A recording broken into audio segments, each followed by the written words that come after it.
This conversation is sponsored by Readers Fully Booked.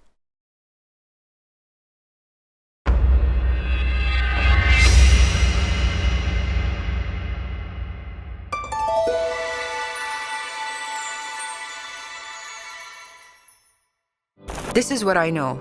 We're all connected to one another, the earth and all her inhabitants. We thrive on these connections, real ones that touch our soul, fill our heart, and invigorate our mind. I have been so fortunate to experience this all my life, meeting extraordinary, ordinary folks who inspire and provoke. My name is Khadija Mhesen. Welcome to Adventures of the Soul Conversations. My hope is that they will fill your cup as they have filled mine.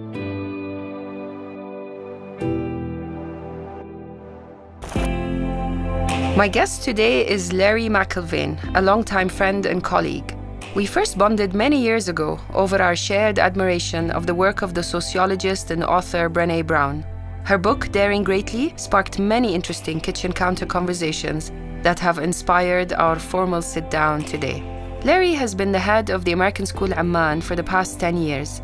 He is himself a product of international schools as the son of international educators, spending his early years in Peru and middle years in Kabul, Afghanistan. His first international job was in Amman, Jordan, back in 1986. Larry knows more about the Middle East than I do, really. He has also worked in Moscow, Malaysia, Saudi Arabia, and Oman. He currently serves on the board of NISA, the Near East South Asia Council for International Schools. In this conversation, we talked about the changing role of schools and education today. We talked about human skills and humanizing learning, kindness, grit, homework, rigor, reading, standardized tests in the college admission process, and of course, well-being. But the first order of business was to ask him the question on everyone's mind. Okay, maybe not really everyone's, just mine. How is he not on social media?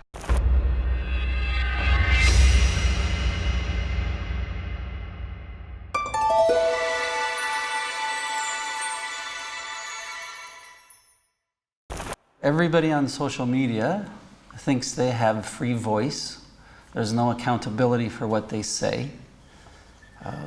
Everybody has an opinion about everything. And in my role as a head of school, that's really dangerous.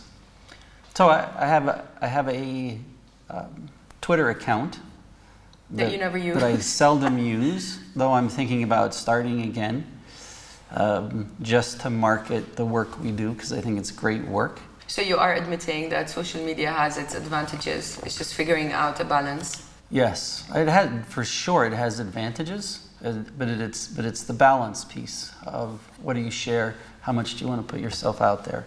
I mean, we've seen both the successes and the dangers of people who are on social media. And as an educator, right, that's one of our biggest challenges now is trying to get kids to understand that once it's out there forever. Yeah, it's not easy. But I sense when you said that people feel like they have a free voice and they have no accountability. Do you think that only applies to social media, or is this across the board now? And are you leaning more toward authoritarianism? What people say on social media is heard by me. Very seldom would they ever say that same thing to somebody's face, because they don't think about it, they react, they don't take a breath, they don't wait. It's just a reaction to something. Am I leaning toward authoritarianism? That was a joke, but if you what I'm striving for is responsibility and understanding and empathy and compassion. Do you think the conventional education system is going to be obsolete? And if yes, how much time do we have? I don't think it's going to be obsolete. It's already I think obsolete. It is obsolete. And I think schools now are trying to catch up, because it was obsolete long ago, but because schools are comfortable places that are driven by routine and tradition, it's really hard to change the structure. So schools aren't doing a great job, and I'm talking about most schools, of preparing kids for the world that they're headed into. And forget about preparing them for 9th grade or for 11th grade or for college. Prepare them for life. That's such a grim view. Like, See, I look at it as an exciting view. I look at it like these are the possibilities. And let's work with corporations and businesses to find out what they're looking for, right? And what they're looking for are not kids that get great grades. They're looking for kids and people and adults who can communicate and who can collaborate and who can problem solve and who understand global issues and who think differently and creatively. I remember the first time I heard you speak. It was in 2011, and it was an orientation where you welcome new parents to school, and you said, and you still say it, I think, every single year, that our job now is to figure out how to prepare students for jobs that probably will not exist by the time they graduate. So things are moving so fast, and you still say that every single year. It's been now 2011, 8 years. Are you the only school thinking of this? No. The only educator thinking of this?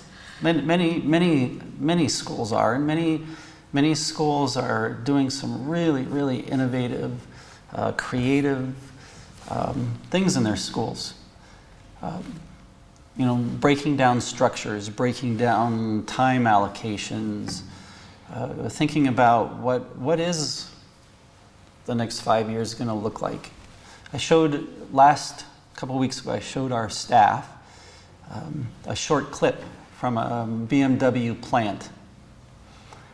And the clip was maybe 4 minutes long, and there was not a single human being in the clip. It was all computerized, motorized, mechanized, robotized.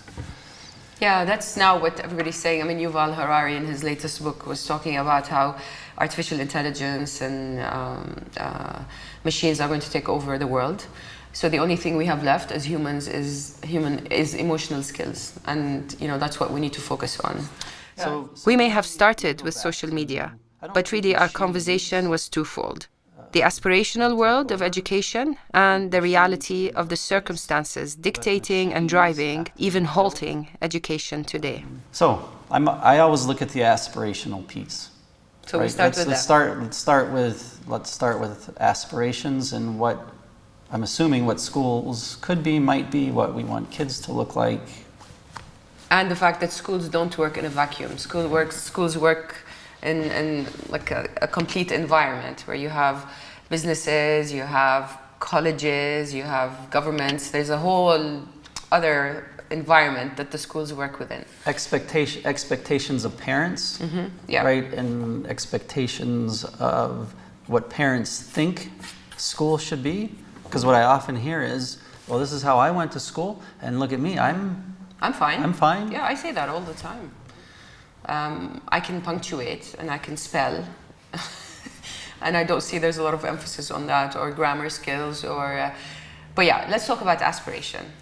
What is, in your opinion, the ideal outlook of how schools should operate, or what schools need to focus on? What is the ideal student you wish to graduate?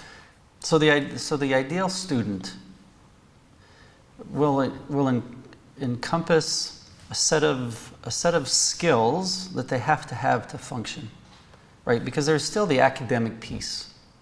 You can't say how does this look though? Now we can get every possible amount of information online. So what does the academic piece look like in a great best case scenario? Yeah, I think it's identifying some core set of skills. We've tried to do that with identifying some standards. Mm-hmm. Every student should be able to, and they're not always very specific. Every student should be able to add 2 + 2. But they are skills of mathematical computation. So kids should be able to add, subtract, multiply, and divide. Why though? Because I think those are core skills that will help them function as they build their brain capacity, right? Looking at problems. It used to be, and still is in many schools, that you would get a worksheet and there would be 50 questions of multiplication. Right now, and you would do it and you'd get it either right or wrong, and you had a formula. You passed multiplication. Right, and now it's looking at the conceptual piece, right, of using manipulatives and why 2 plus 2, why does it equal 4? And so kids are starting to think at a higher level about their learning. You know, and I've always said it doesn't really matter what they learn, like the stuff, the content, but it's how they use that content that for me is valuable. And so it's not just learning the information, but it's applying that information to something that's relevant, preferably aspirational, relevant in their life. Which is challenging in schools because you have a classroom of 20 kids. They all are different. They come from different nationalities, languages, religions, but it comes back to the relevancy piece of how do you make learning relevant for a student, because that will grab them and interest them. Yeah, and you always use so I love this, how to make learning relevant, and by relevant you mean relevant to life. Mm-hmm. And then there's the piece of how to make learning irresistible. We're still talking aspirational. Yeah, I think if kids find whatever it is they're studying interesting, they'll learn. And they'll dig into it, and they'll be curious, and they'll want to know more about it, and they'll try to find more information, and they'll try to find people that are interested in the same kinds of topics, and they'll make connections with them, and they'll have conversations with them. So if kids are not interested in math, then in the aspirational world, they don't have to take math. No. The aspirational world, they have to have a core set of math skills. But then how they demonstrate that, how they are held accountable to it, could be in 100 different ways, and not sitting down at a test and doing 25 questions and giving it in and have a teacher grade it on a scale from A to F. Either you got it or you didn't. Okay, so in this aspirational scenario, these kids are led and mentored by teachers who ideally should share your same outlook. But these teachers are like me. They grew up under a conventional education. In the best case scenario, how do you encourage and support and include the teachers in this aspirational scenario? Yeah, that's a really good question. It's a challenge for all schools. I think it has a number of layers. The first one is who you hire, mm-hmm. right? Because the most important person in a school is who you put in front of kids. And so it's who you hire, and it's the conversations that you have before you hire them. And then I think part of it's just a retraining of teachers.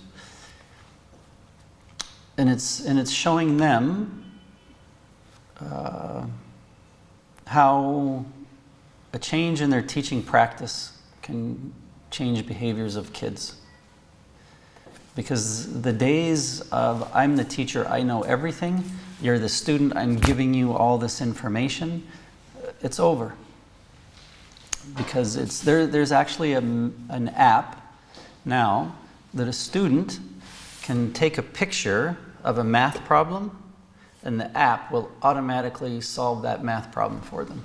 Excellent. And so things like homework, they all have to be rethought because it's access to information. So a lot of the schools have shifted to how do you access information? What do you do with that information? And how do you know that information is real and accurate?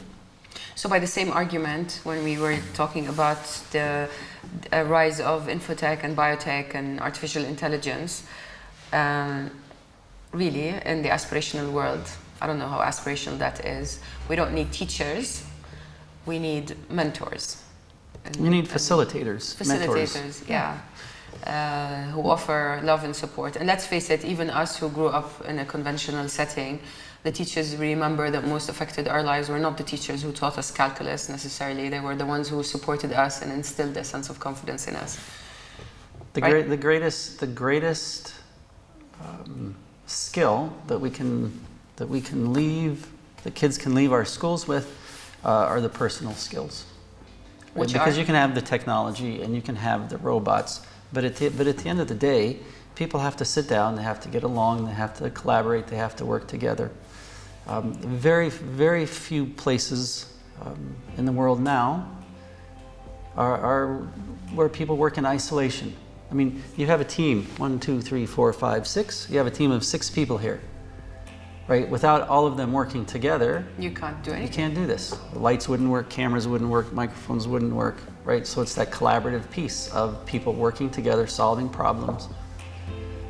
And that's the world, and that's the world that we have to help develop the skills for kids to go into.